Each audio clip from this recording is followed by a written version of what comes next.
Okay, good evening, everyone. Welcome to Politics and Prose. I'm Brad Graham, the co-owner of the bookstore, along with my wife, Lisa Muscatine, and we're delighted to be hosting broadcast journalist Don Lemon, who's here to talk about his new book, I Once Was Lost, My Search for God in America. So Don, as we all know, took a very public fall from prominence at CNN about a year and a half ago. He'd been in broadcast news for 3 decades, ever since college. First as a weekend news anchor at a local affiliate in Birmingham, Alabama, then at stations in St. Louis and Philadelphia. His first big break came back in the early 2000s when he began working for NBC News in New York and then moved to Chicago for an NBC station there. And in 2006, Don joined CNN as a correspondent, and 8 years later, started anchoring evening shows, becoming one of the network's most visible personalities. In late 2022, he shifted to CNN's morning show, but several months later, the network let him go following several controversies, including one over his comments about Nikki Haley being past her prime, and another involving allegations against him of misogyny, reported by a magazine. Don's departure from CNN was, of course, a very tough blow for him, and he writes in his new book about how depressed he was. But he also found in writing the book a vehicle to work through his struggle. He had planned to do the book even before leaving CNN. Initially, it was to be a follow-on to his previous work three years ago called This Is the Fire, about race in America. Only this time he would report on religion in America. After his life took the unexpected downturn that it did, his book took a more personal turn into an exploration of Don's own crisis of faith alongside America's decline in faith and diminished faith in itself. So as Don says early on in the book, he was struck by the parallels between the story of his personal struggle to define and make peace with his own faith and the bigger picture of America's societal struggle to create a democracy built on faith, not in one particular God or religion, but in one another. His story is told with a lot of feeling and reflection, and his discussions and thoughts about religion are presented in a way many can relate to and I think learn from. And oh, by the way, these days Don is back doing his thing on air. The Don Lemon Show can be found on streaming channels. In conversation with Don this evening will be a former colleague of his at CNN, Laura Coates, the network's chief legal analyst and an evening anchor. She also hosts a show on Sirius XM. Laura is a lawyer and previously practiced privately, then worked on civil rights at the Justice Department and later served as an assistant U.S. attorney for D.C. And her book, in early 2022, called Just Pursuit, chronicled her DOJ experiences and provided a first-hand account of injustice and ineptitude in the judicial system. So, ladies and gentlemen, please join me in welcoming Don Lemon and Laura Coates.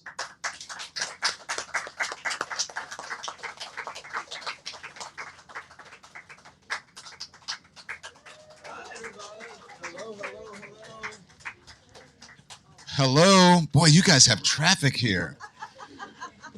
Wow. It's because of you. You were a showstopper. Thanks for coming out. How are you doing? Good evening, everybody. Good evening, everybody. Thank you. Thank you. I'm so happy you're here. Man, we're here with Don Lemon. When life gives you lemons. There you go. We're making lemonade. Hey, Don Lemon. Love, love, love. This is my mentor and my friend, and I'm so happy to see you again. You look good. Thank you. Also, the cover looks good. Thank you. It looks good like you in person. A little tan. I see it. No, you look rested. You look like you are happy. You look like you are joyous, and I'm going to bring it all out tonight. Can I tell you the truth in this picture? Yes. They had it airbrushed so much. I was like, I don't recognize it. I had him take the airbrush off. I was like, I don't need the airbrush. And so, don't you think? I mean, I was like, I look like I was 12. But I mean, okay, it says the man. That's a bad thing, apparently. Okay, I'm sorry, I missed that. Well, I'm sorry. You look so good on your picture. You didn't know it. I don't looks see the fake. airbrush. You look good. It looks fake. Thank you very much. And so do you. You look amazing. Well, I don't wear any makeup now, so. You know what I call you, right? Because I see your backdrop on her show. Yeah. You're the new Larry King. I call you Laura King. That's a good thing. Hold on, let me do this. Well done. Tell me about what. Tell you what. I mean, I wore suspenders my very first show. Caller, you're on Just the to make air. Sure. I'm trying. Wouldn't you guys like to have collars, live collars, right, for the show? Would that be fun to do that again? I think so. Yeah. It is LCL, but You got to be careful these days. I don't know. We'll see. You should. well, let's not. Well, hopefully, we'll be careful tonight. But I'm so glad that you're here. Thank you very much. And I tell you, of all of Don and I's come to Jesus moments we have had, all of our moments, I don't think I ever fully appreciated your faith and how much it guided you in your life until I read this book. I mean, it is unbelievable. It really is. And I cannot wait for you all to read it in full. Or if you haven't had a chance to, you're going to be blown away by this book because Don, and I've tabbed it up. I was enthralled every single page. But what struck me immediately was how willing to be vulnerable you really were. Because I think people see you and they feel like they know you because of just the frequency of that face. And yet you actually want people to understand you. Yeah. That's a choice. Yeah. I tell my story, and I believe, thank you for that, by the way. I tell my story, and I believe America's story through religion, faith, and God, right? And I wrote this because I wanted to have a voice, obviously, but also sort of call out the toxic evangelical religious sort of nationalists, white nationalists who sought to marginalize me and people like me, women, people in underserved communities, immigrants. And it had become so toxic in our politics. And I think the best way to do that is you have to, in order for people to connect, you have to give a piece of yourself. So I needed to tell my story in order to tell other people's story. So that's why, right? So I had to lean in. It hurt. I mean, when I read it, I was like, do I want to do all of this? And there were some things that I took out, but not really personal things. The things that I took out, I'll let you ask questions. The things that I took out were mostly some things to protect you guys, my former colleagues, my friends who I loved. And I was like, I don't want to put that in there. I don't want people, they've gone through a lot and I'm doing great. So. Well, I mean, first of all, thank you for that. But thank you for being willing to even acknowledge what people were seeing in terms of the marginalization. Yeah. But to explore the why really went beyond just the moment. You could have just looked at it in a nearsighted fashion and said, this is happening to me. Instead, you were delving into why it is happening and being not only introspective, but thinking about it more broadly is where we find ourselves in this book. And you use religion as a vehicle about how it's being used to control. Talk to me about why you're associating those two. Well, I mean, I came up during a time of, remember, I don't know if you guys remember the Heritage Foundation, the Moral Majority, and all of that, the rise of that in politics. Who remembers that? Yeah. So you guys remember that? This is back during the Reagan administration and so on. And then that decade or two later gave rise to the Tea Party.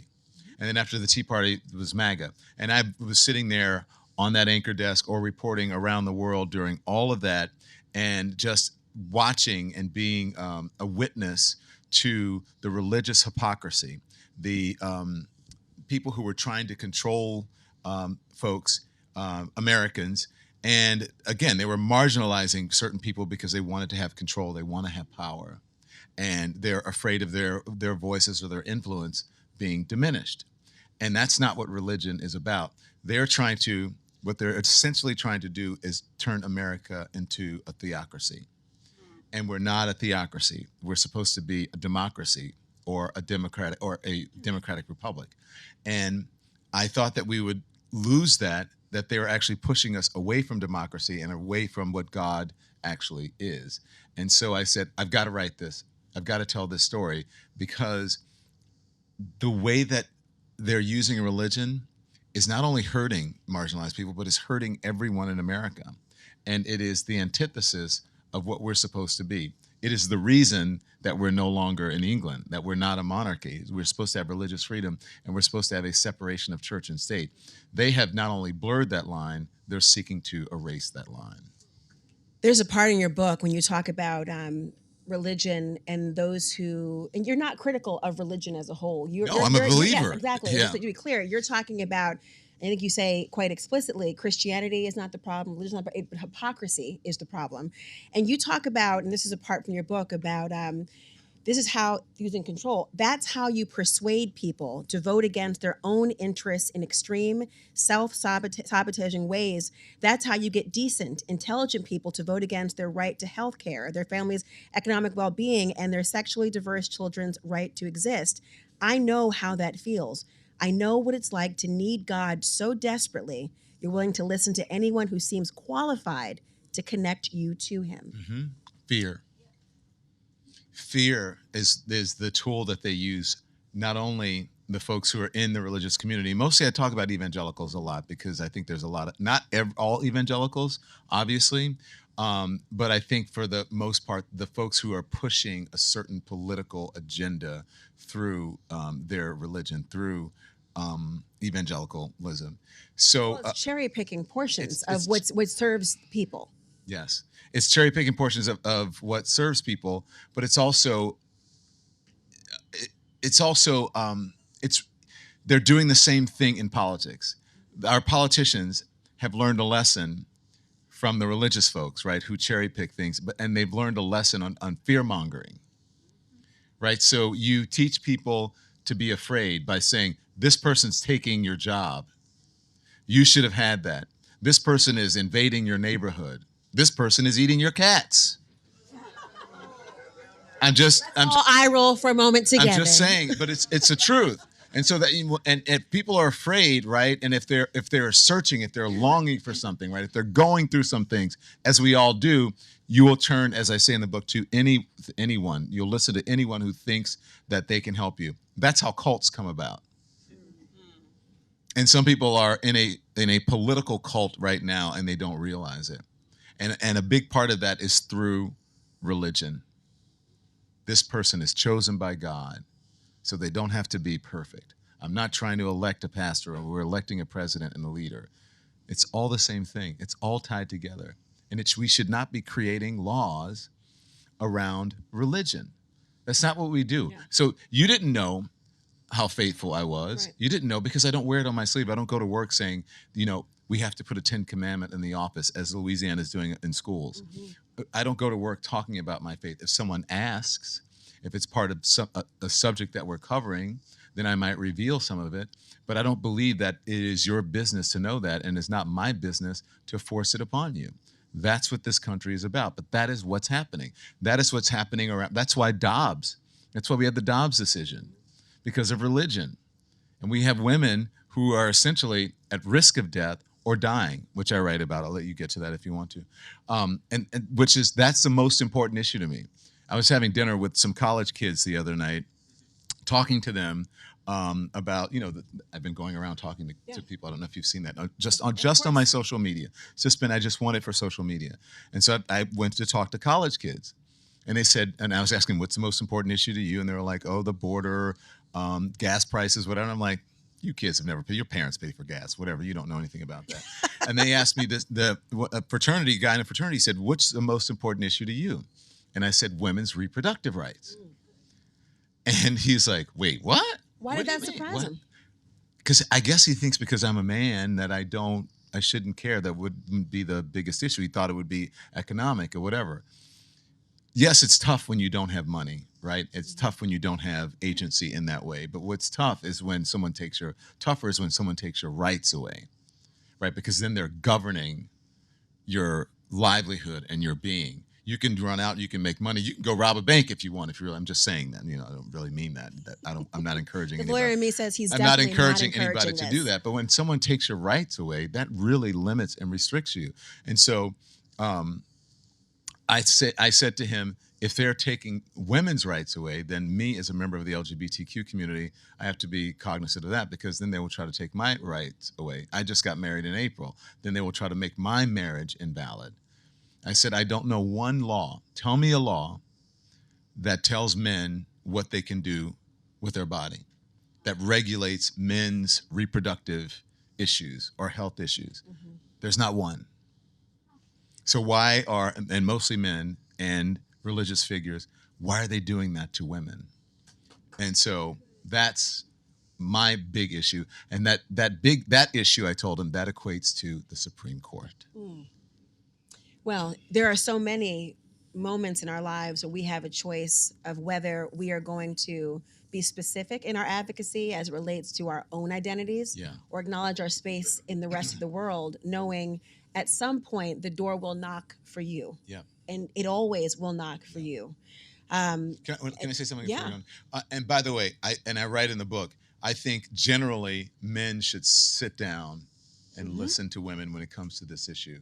But we have to be allies. And by writing this, I'm being an ally. I'm not trying to speak for women. I'm just being an ally because this is a women's issue, but I'm behind you 150%. If you need me, here I am. I'm not even back here. I'm right here. You know what I mean? Yeah. So that's it. Sorry, what I know about you, that's always been true in terms of where you stand. And, you talk about this very notion, and you use the term untenable pregnancy. You caution against buzzwords, even though the word abortion or reproductive rights as an umbrella term is what is floated about.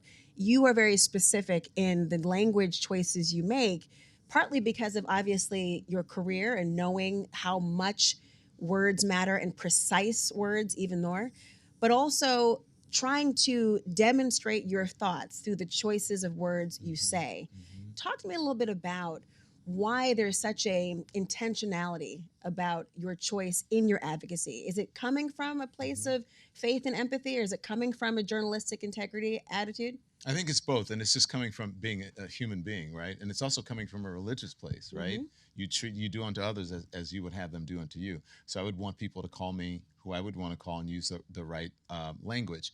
But I think that the language, I think it's intentional because the folks who try to demonize all kinds of groups, the folks who try to restrict people, they use certain language. Mm-hmm. Do you remember The Silent Scream? I don't know if you guys remember The Silent Scream. It was a movie that the sort of moral majority came about, and they produced during the Reagan era when they were trying to, overturn or whatever, say that abortion was wrong. And they were saying that if they showed images of a fetus in the womb and saying the fetus was in pain and it was crying. Look at this. It was BS. It was bullshit. I can say that in the bookstore. It was all propaganda.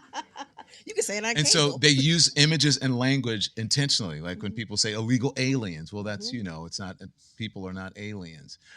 When people say, abortion or right to life, or I'm pro-life or whatever, everybody's pro-life, right? Everybody's pro-life. So I think it's intentional. When I either say an unintended pregnancy or an untenable pregnancy. Mm-hmm. But that's not what reproductive rights, that's not the limit of reproductive rights, as you know. And then there's a story, should I go on and talk about it? There's a story that I write about, and I would like to read part of it just in a bit after Laura's finished. I write about my friend who had a pregnancy, and she was in, I think, a second or third trimester. I can't remember in the book, but she was far along, and she went in. She was at risk of sepsis and of dying and bleeding out, and she couldn't get it done because it would have been a late term, what they call a late term abortion, and she almost died. And so she said, this was years ago. She said, so I decided that after that she said, I was a Republican, I became an independent. I never went back to church, and I also decided that I would never vote with someone or a party that fought against women's rights. Read from it. Do you want me to do it? I would love that. All right. We want to hear all your voice. Oh, he's putting the glasses on. Uh-oh. Well, because I can't see. That's how you know I'm old. Don, those glasses are fake. He's just trying to be cute. All right, you want to look at it? I'll look through this way. All right, they're real. Okay, I can see it. Let's see. So I talk about the silent scream. This was pre-Roe v. Wade. Abortion rights activists kept the focus on women maimed and killed in back alleys. So I go on that. Okay. So as I was researching this book, I talked to a friend, I was talking to a friend, and by the way, I had no idea that this had happened to her. Two things that had happened to her. So I was just talking to her. I said, "I want you to tell me about women's reproductive rights and how you feel about that." And so she tells me this story. She says, in the late 1980s, I write this, but this is her story. In the late 1980s, Fiona and her husband were happily expecting their second child. She was well into the second trimester when things took a tragic turn.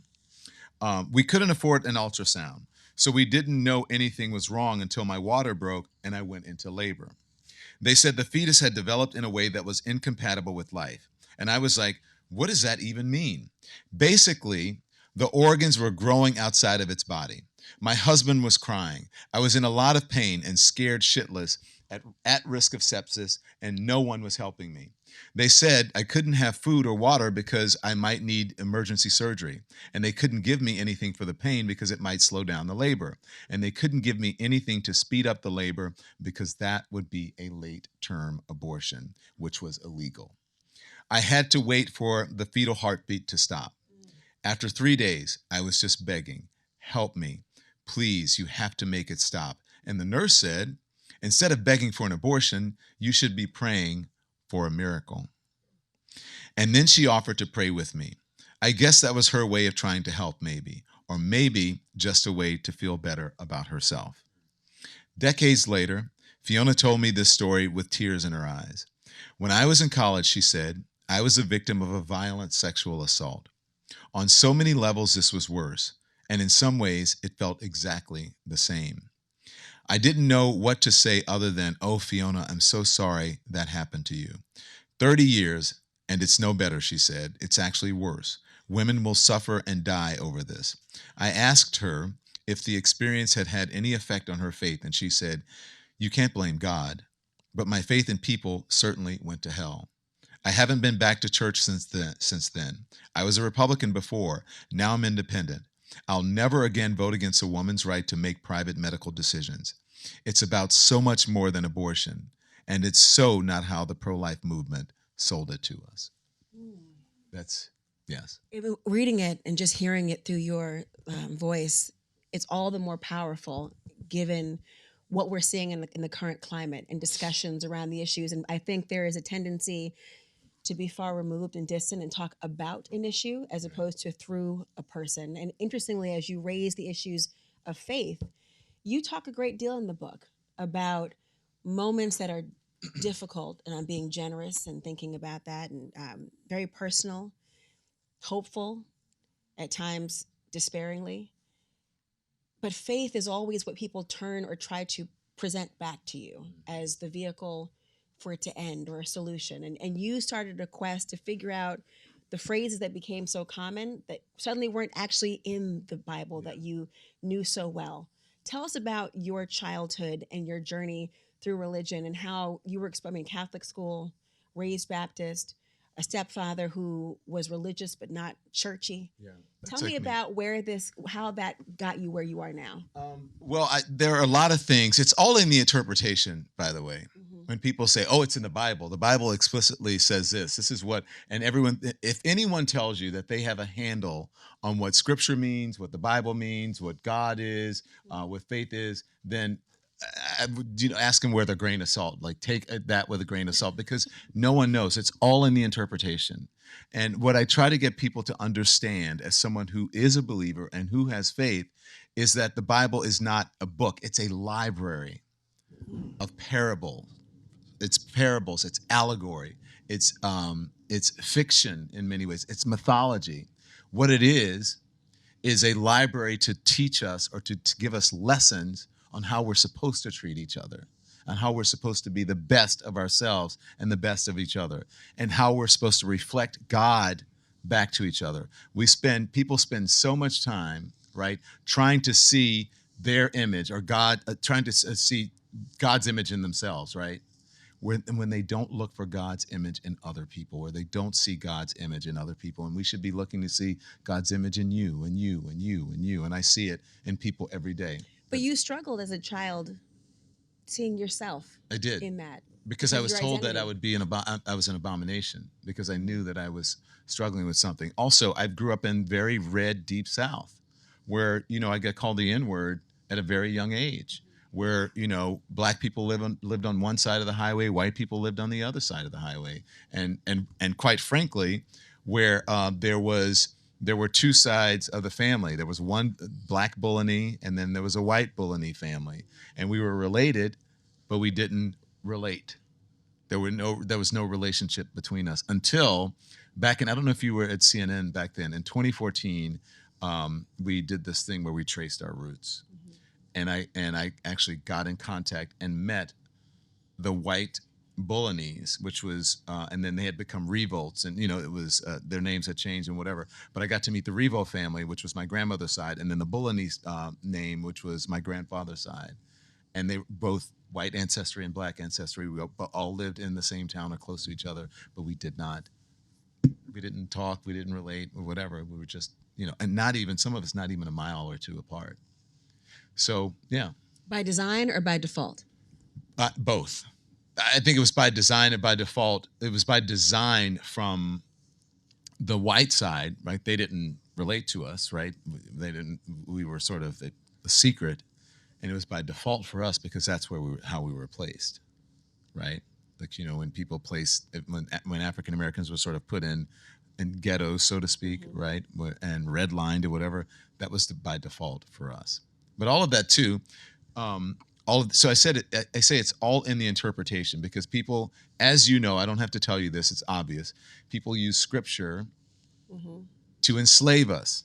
And I write about, there were slave Bibles where there were certain chapters and parts of the Bible that were left out for the slaves so that they wouldn't be informed, right? And that's if they read. First of all, we weren't taught to read.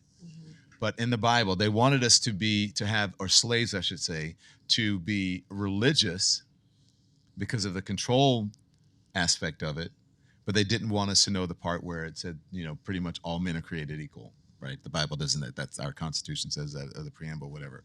But still, they didn't want slaves to know that part. So it's all in the interpretation. The same thing with when people say, well, Leviticus says this and whatever, it's all in the interpretation.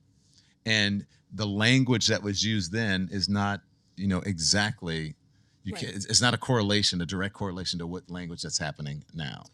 That's in the vernacular, as we say. So, you know, I want people to realize, like, it's not a book of facts and laws. It's just supposed to be lessons for us to be better and do better and to see God in ourselves and other people. That's really, at the end of the day, what it is. And many might bristle and say, well, that's your interpretation, which is by design, right? Yeah. There are many who would say, right, no, it's not fiction. It's not a library. It's a truth. But that's where the disconnect can happen if that is imposed on you, right, as you trying to impose that. Right. You had a really interesting... But Laura, the difference is, as you were talking about being imposed, but I'm not imposing that on anyone right. else, right? I'm not judging you because of that. I'm not telling you that you have to be a certain way or that you can't do a certain thing, that you're restricted, that you're less than, that God is judging you, or that you're an abomination. Right. That's the difference. You're right. Imposing. That's the whole difference. You know, you had a really interesting description of Joseph in this book. I had to say, I don't know if I want to spoil it for people or have you read, but there was I was reading it and going, it reminded me of a time I saw someone talking about right around the time when IVF was more prominently in the news as now the next iteration of reproductive rights restrictions. Yeah. And they were talking about religion as part of the reason why they were criticizing it. And the guest said, well, you do know, to another guest, you do know the story of Mary that is technically a story of in vitro fertilization of sorts. The person's head almost came off in the time. And I had to sit back and just sort of smile as I watched to see it unfold, because it was literally two trains coming at each other, both equally charged and powerful, believing that they had the right towards due north. Yeah. And unable to reconcile in that moment. You want to share what you thought about? They ended up in Bethlehem, but they had to leave town. So here's the thing, though. First of all, I just want to tell you that there are stories that are very similar to the Christian belief in Christ and Jesus or whatever. There are stories from different religions that are very similar that happened centuries before the birth of Jesus and all of those things. Okay, so I choose to believe. I choose to have that belief. That's what I grew up with. That's what I choose to believe, and that's my personal thing. So how do I say this? Maybe you should leave a cliffhanger. Because now they really want to. I'll leave a cliffhanger. Okay, so in the book, I explain how Mary and Joseph got together and got to where they were, and they left town, and Jesus was born in a manger, right, in Bethlehem, and all of that. So I won't spoil it for you, but I think it makes you think that just Joseph being a good person was not good enough, that they had to create mythology around it in order to, I'll let you read it. You relate to yourself, but again, you had to read this You have part. to read it. It's a really interesting part of it. I want to delve into deeper about the way in which faith has not just been an intellectual endeavor in some respects, but it's also been, particularly in moments of your life, that you have had dark times, moments when you have had to endure and you've had to question God. You've had to question your relationship with God. You begin the book in a very powerful letter from a little brother to your sister, your late sister who passed away. And I'm not sure you have a soul if you don't find yourself almost reeling during that in such a beautiful way. But you're questioning a lot. You're questioning your place in the world, Don. And so many people know you as somebody who's sure-footed in your ability to examine, observe, and relay the world. Talk to me about this battle that you've had, questioning God, questioning your faith. Well, there were two reasons I said I wrote the book for the political purposes, the hypocrisy in that, but also in 2018, my sister died suddenly in an accidental drowning, right? Unexpectedly in an accidental drowning. And I was at work when it happened. And it was one of the, if not the worst, one of the worst moments in my life. I think it is because it's an adult. When my dad died, I was a child, and it was tragic, but it didn't affect me in the way that my sister, who I'd grown up with, it was just three of us for the most part, for, my mom, me, and my two sisters. And we were tight. I mean, we're still tight. It's three of us now, but it was four of us, I should say. So my sister died, and I had a crisis of faith, and I started, why would God take my sister? Mm-hmm. Like, why would a benevolent, caring God do that and take her with her kids and her grandkids and her loving husband, and for a parent to lose their child is like the worst feeling. I thought my mom was going to, just lose her mind. And so I started questioning faith around then. And so then when that happened, and the whole MAGA thing was happening, and then when, the Dobbs decision in 2022, that's when I said I have to write this book. So I started writing this book. This was before I had any idea about, CNN, and I was going to get the boot and get kicked to the curb or whatever. I started writing this book then. But then after, yes, he talks about that in the book. Did you have the cliffhanger? Go ahead. Go ahead. I'm sounding for you. So after that happened, I put the book down I said, I'm going to take about 6 months off, I took the entire summer off. I think I took about 4 months off, and then I picked it back up in the fall. You called it your 12-year-old summer. Yeah. A summer of a 12-year-old. Did I say 12 or 11? A 12-year-old. And I mean, I had fun. I went to Italy twice. I was, out on the boats at the beach every day. I was just living, and it was the best, but it was also the toughest time ever because, many people have their identities, right? We get our identities through our work and through our jobs, especially men, right? And so it threw me for a bit, but I knew that I was going to be okay. But I was also, I think, aware enough, because I had suffered from depression before. Like, I think I've had a low-grade depression for much of my life because of who I am, because of my journey as an LGBTQ person, and also because of racism as well. And I think because it has a cumulative effect. And so I knew, I was like, things started to feel dull a little bit. Even though I was like out having a great time, you can be out and doing all these things and not really getting the true enjoyment that you should be getting from them. So my therapist was like, why don't you get on antidepressants? And I'm like, I don't want to do that. I'm good. I'm praying, I'm meditating, I'm doing whatever. And things started to still feel dull and whatever. And I didn't have the same energy and oomph that I usually have, right? And then I said, okay, I'll do it. I'll try it. They put me on antidepressants, and then I was like, woo, Don again, dancing around the house, listening to the soul music, listening to the OJs. Backstabbers. Frankie Beverly and May. Oh, rest in peace. Right. May he rest in peace. May he rest in peace. And so that helped. But what I realized was, my therapist said this. He goes, because we talk about faith in therapy, and he said, Don, the Lord helps those who help themselves. And I said, damn, you're right. Okay, I'll take it. And so I did that. But anyway, that was my crisis in faith. And I think this book really helps people to understand that you can have a crisis. You're supposed to question everything. It's okay. You don't have to feel like that it's blasphemy to wonder, is there a God? Are those things that I was taught as a child, is it real? Is Jesus, that's not blasphemy. You're supposed to question everything. And so but the thing is, at the end of the day, when it says my search for God in America, I won't tell you how I did, but I found God again. So, and I went through all that questioning, and my faith is even stronger now that I question.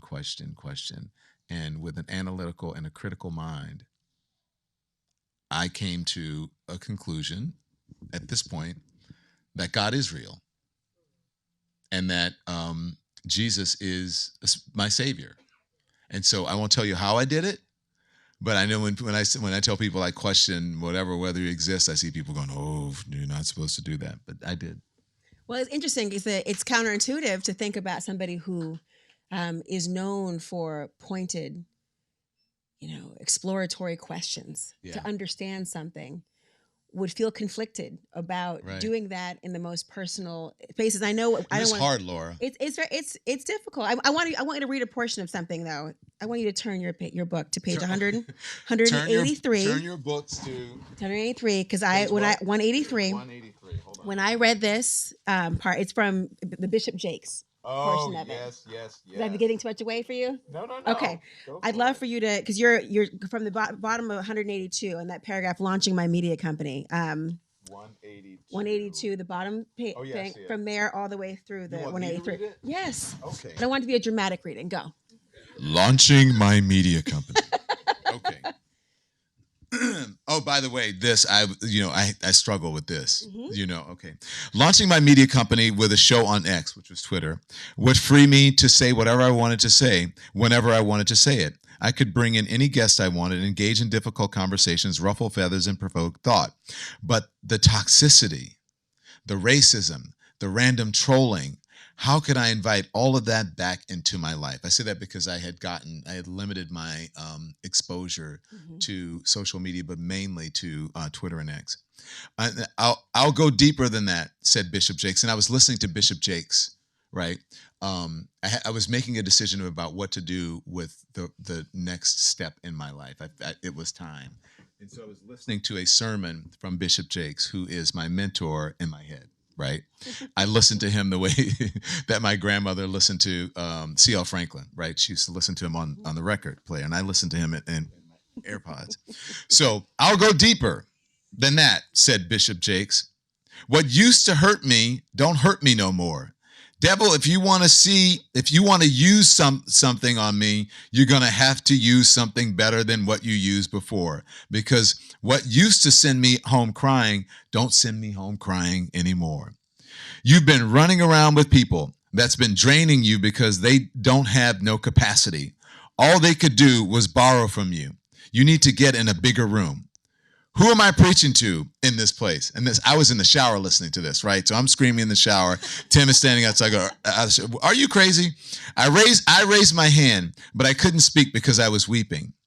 Chastised and anointed, naked as a newborn, weary as an old man, tears of gratitude mixed with the hot water on my face. I'm looking desperately for somebody that's got capacity to go to the next level because the Lord told me that he's getting ready to expand somebody. This is Bishop Jakes talking. It was me. I know 10,000 other people feel singled out the same way when they hear these words. And they're right. It's them too. It's me. It's you. It's all of us. Looking back on the ebbs and flows of my life and career, I felt God's hand on me. It wasn't the blessed assurance of my baptism. It was an older, wiser understanding of God's presence in my life, God's word written on my heart, God's grace at work in the way I navigated the steady traffic of opportunities and challenges. So here we are. Bartender, I'll have a lead martini, please. But there's a reference to a lead martini that you earlier in the book. I was so struck by that because there's one of my favorite movies, and I know it sounds cliche, but It's a Wonderful Life. Yes. And there's the scene when George is in a bar. Yes. And it's chaos all around him, and he just prays into his hand, talking, just saying, "Please give me something in this moment to get me through."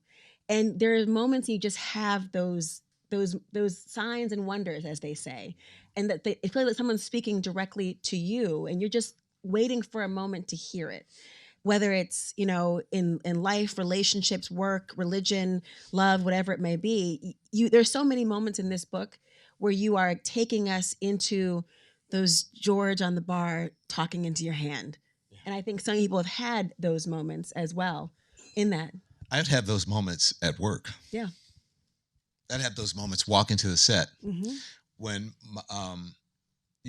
when you have a tragic loss in your life, it hits you when you don't, when you least expect it, and you can't control it. So sometimes I would be. I know. I would be going on the air, and I was so used to my sister saying, she would text me and say, I'm wearing my CNN Tonight shirt, and I'm in front of the TV watching you. And I didn't get that text. And I'd have to go on the air. And I would count my footsteps to the studio, one foot in front of the other. And I would count the steps from my office to the studio. And I've had, that was probably the worst, but I've had a number of those happen to me in my life.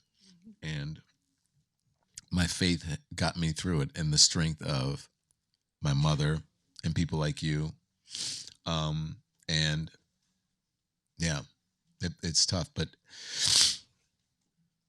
we all have those moments.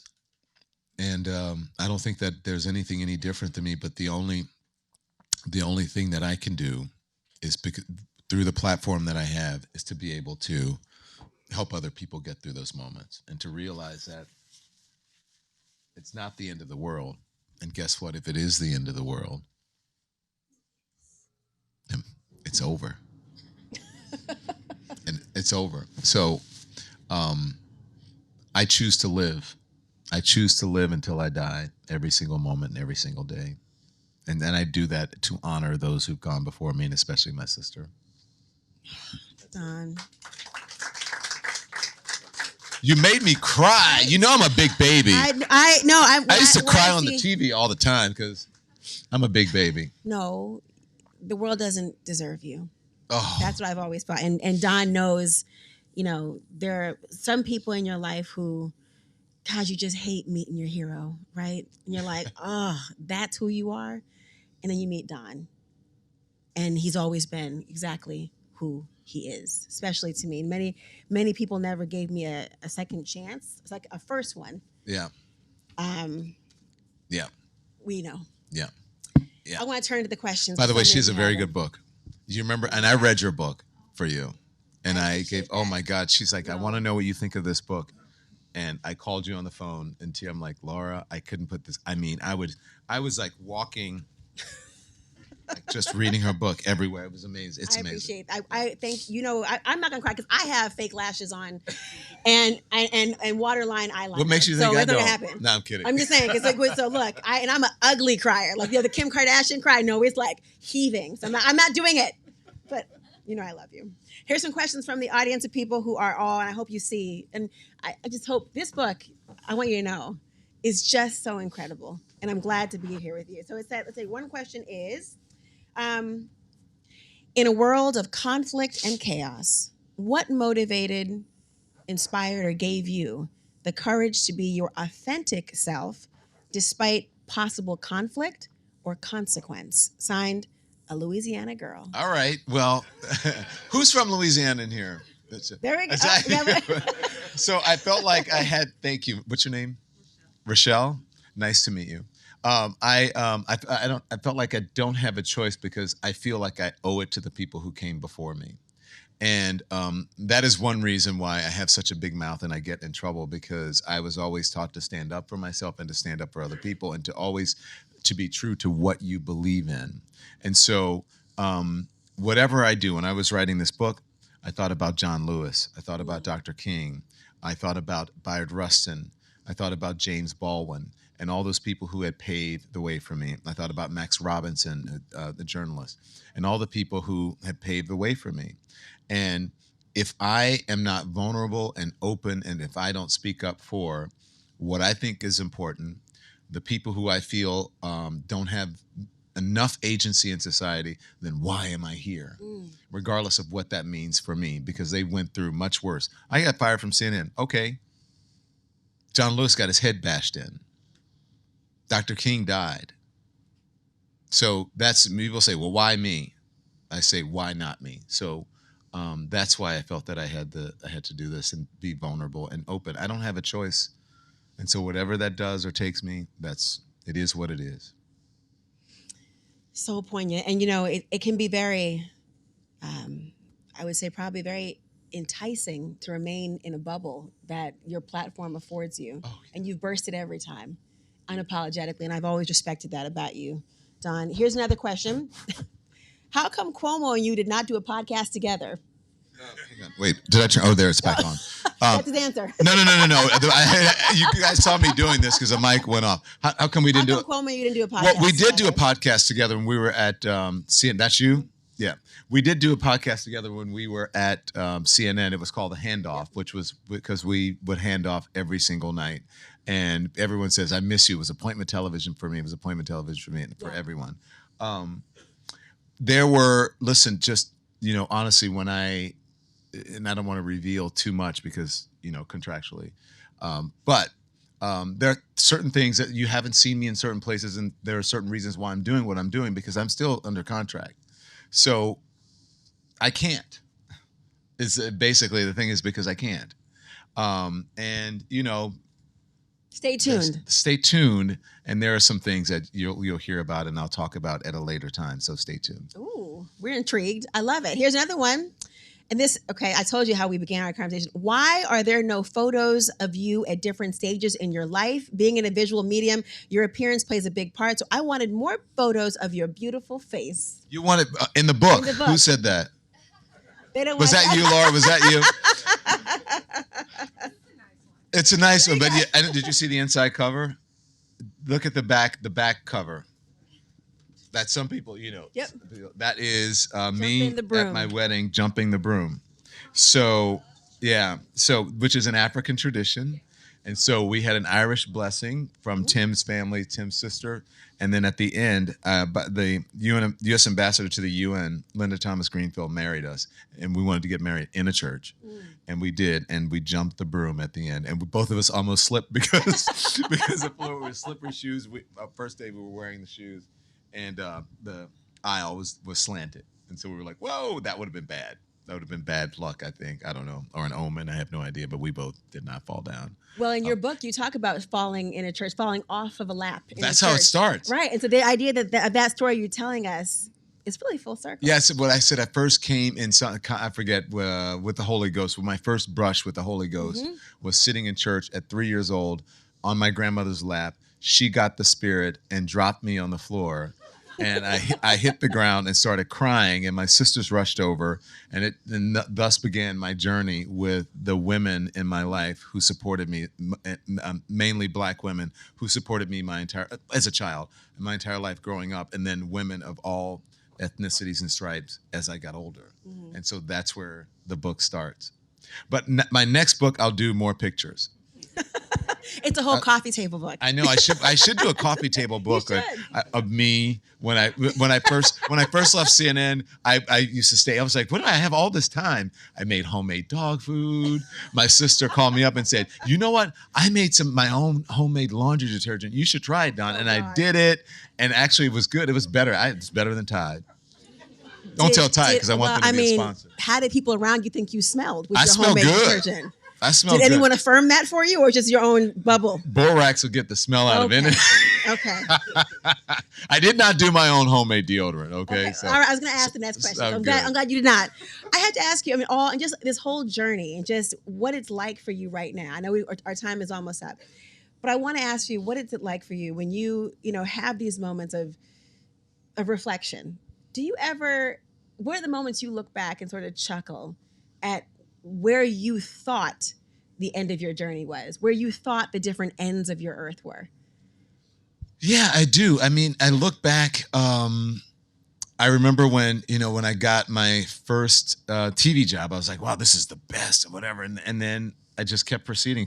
But I look back when I came out in 2011, this is before anybody. The only person I think who was on television who was out was Rachel Maddow, and then I think Thomas Roberts. I don't know if you remember Thomas. I don't think he's in television anymore, and TV news, and that was it.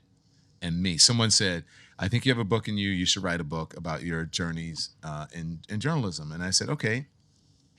And I started writing the book, and I got to the part where I was about to leave Louisiana to move to New York, and I was like, well, I can't lie. I have to have the same standards for myself that I have for other people. So I came out in the book, and it was just like a page or two. It wasn't even a big deal, but it was a big deal.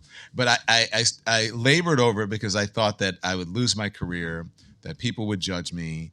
And again, you still have that internalized thing, right, that you grew up with, that it was against God and all that stuff.